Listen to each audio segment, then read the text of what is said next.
All right, so it looks like more and more the covert operations of the U.S., past and present, are starting to come out. For starters, an AP investigation revealed the location of a former CIA black site prison in Romania, one of many black site prisons that were officially shut down in 2006. This one, codenamed Bright Light, was in the basement of a government building in Bucharest and at some point housed Khalid Sheikh Mohammed, amongst others. Now you fast forward to today, and the covert war against Iran that the U.S. has been waging is also no longer seeming so covert, especially after Iran got its hands, as it says, on an RQ-170 Sentinel drone. And they released a video today for all to see, but U.S. officials for now are claiming that that video is a fake. So let's break some of this down. Here to discuss it with me is Lawrence Wilkerson, retired U.S. Army Colonel and former Chief of Staff to Colin Powell. Lawrence, thanks so much for joining us tonight. Thanks for having me.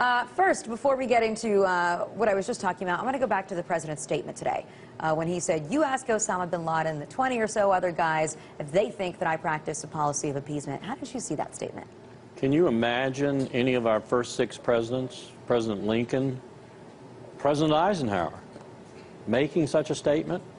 I can imagine George W. Bush making such a statement. Bring it on. It's unbelievable to me that we have a president of the United States, in any guise, making such statements, as if he's bragging about killing, as if that's the end-all and be-all, the measure of the man, is whom we kill in the world. All right, well, I guess I feel, a little sigh of relief here that I'm not the only one that was so worked up about this and actually kind of disgusted by that comment that was out there and the way that everybody just glazed over it. So let me tell you about an experience my wife and I just had in Rome. We're watching TV in Rome. We're watching the TV in Italy. We're watching Italian being spoken, but we're listening to English in the background. The English in the background is American citizens in Atlanta, Georgia, which happens to be my wife's hometown. And they're talking about, very articulately talking about, being beaten by the police in Atlanta. This is the Occupy Wall Street, if you will, for Atlanta. This is what Italy is seeing about America. I was in Seoul, Korea the week after that. Same thing happened to me in Seoul with regard to New York City. This is what the world is seeing about the United States of America. They're not seeing our Declaration of Independence. They're not seeing our freedom and our liberty. They're seeing our military power. They're seeing our drones. They're seeing us killing citizens, even our own citizens, without due process. We've lost it. We've lost it. That's the way the world sees us. Star troopers come down from the great battle star to inflict damage and injury upon them. That's the way the rest of the world views this country now. But then why can't we see it that way for ourselves, right? This is the whole problem. Because we judge it's everything. Normal for the president to say. The media doesn't ever say anything about it. And now if you look at what the current Republican candidates for president are saying, is they want more covert war against Iran, but they want it to be clear, and they want torture. It's disturbing. And so let's move on to something else that the president said with regards to Iran today and where that might go. Let's take a listen.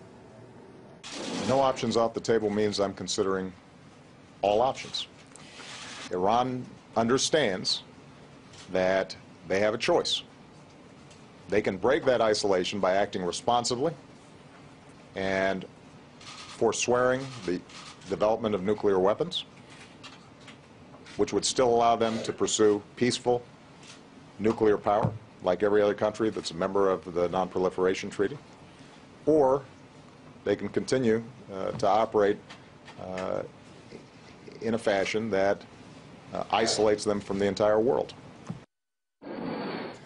How far do you think that this might go with Iran right now? Because, of course, we see a lot of the rhetoric heating up. I wonder what we would do if somebody was flying a drone over our airspace and how we would, respond to that or retaliate. And yet here we have the president saying that, from our perspective, all options are on the table. That's an excellent question as to how we would react if one flew over our cities. We'll get a chance very shortly, because this is not technology that only we own. Your bigger question, though, is, are we marching down a road not dissimilar from the road we marched down in 97, 98, 99, all the way to 2003 to Iran, to Iraq, but now with Iran? Absolutely we are. The same neoconservative, the same Republican, the same strategy that was used then. This is what baffles me. They don't even resurrect a new, they don't even bring out a new strategy. They don't even try a new plan. It's the same thing. It's the same people making the same comments, same remarks, boxing in a president who thinks he's capable of avoiding the box they're building for him. But you heard his rhetoric. He's not avoiding that box. We are marching down a road for yet another war in Western Asia, a war that will be disastrous, not just for the region, but for the United States of America, too. But so to you, there's no question that there is going to be a war here between the U.S. and Iran at some point? If I were running a hedge fund and you wanted me to do a little short betting and a little long betting, I'd bet all for the war right now. When? I think that's probably about 3 years away. That would be my guess. The president will have to be reelected. He'll have to feel comfortable in what he's doing. And Israel will have to have probably a different leadership, and we'll have to have a different set of circumstances to take us into the final leg of this. But I think it's going to happen. Well, I hope you're wrong, Lawrence. I definitely Look at don't what's like to happening hear in Israel right things now. like that. Israeli leaders from the Israeli Defense Force, military, from Mossad, everywhere across the leadership spectrum in Israel, there are people coming out and saying, whether they're retired or in one case active, they're saying, this is crazy. Netanyahu and Lieberman and the rest of that gang are leading us down the road to Armageddon. That's what they're saying. And they wouldn't be coming out and saying these things if they didn't think there was a distinct possibility that Israel was going to walk down this road too. And if Israel walks this road, I guarantee you we will walk it too. 26, 27 standing ovations for Netanyahu in the Congress of the United States. That's how inane, imbecilic, idiotic that body has become.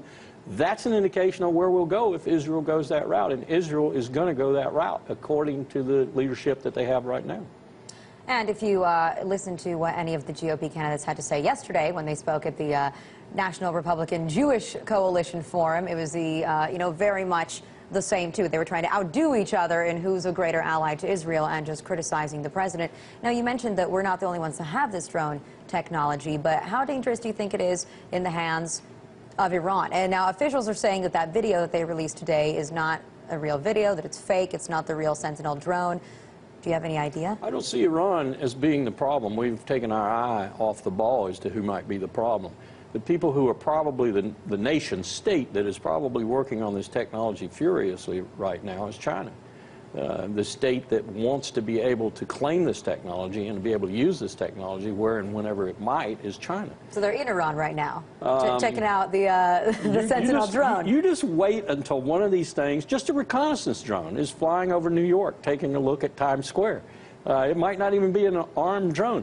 People forget that we presented at the United Nations in February 2003 that Saddam Hussein, who was no technological genius, was capable of flying remotely piloted vehicles off the decks of tramp steamers off the eastern seaboard of the U.S. and delivering chemical and biological munitions in Virginia and Washington and Maryland. Well, people believe that.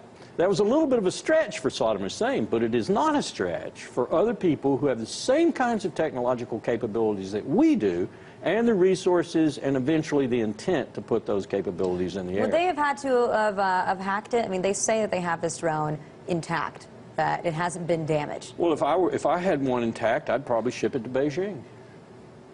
All right, Lawrence, now lastly, I just want to ask you another question, too. Going back to the statement that the president made earlier, and as I mentioned, the AP investigation revealed where one of these secret CIA black sites was in Romania, right there in a suburban I've seen the map. area. It really wasn't so hidden from view. I've seen the map. I know where I know Romania was one of the countries. I know the other countries that were involved, and I know that there was complicity, at least from the law enforcement entities within those countries, if not from the government. In most cases, I think from the government, too.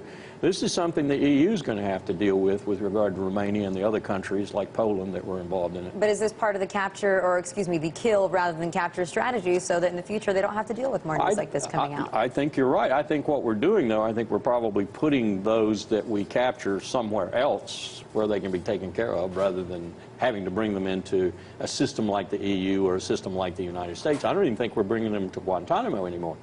I think what we're doing is sending them to places where we know they will be, in the language, disappeared.